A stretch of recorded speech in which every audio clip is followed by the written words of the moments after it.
The dream is to open a cozy hot pot restaurant. He has no funds, just a passionate heart. Every day he studies the broth, so much that it even has a flavor in his dreams.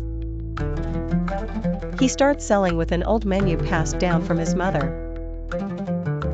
On the first day, he only sold 3 bowls. He laughs and says, "At least it's not 0. Word of mouth turns regulars into friends.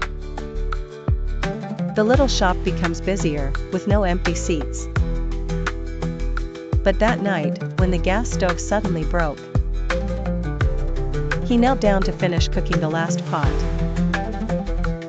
Some customers shed tears. "This is the warmest hot pot I've ever had."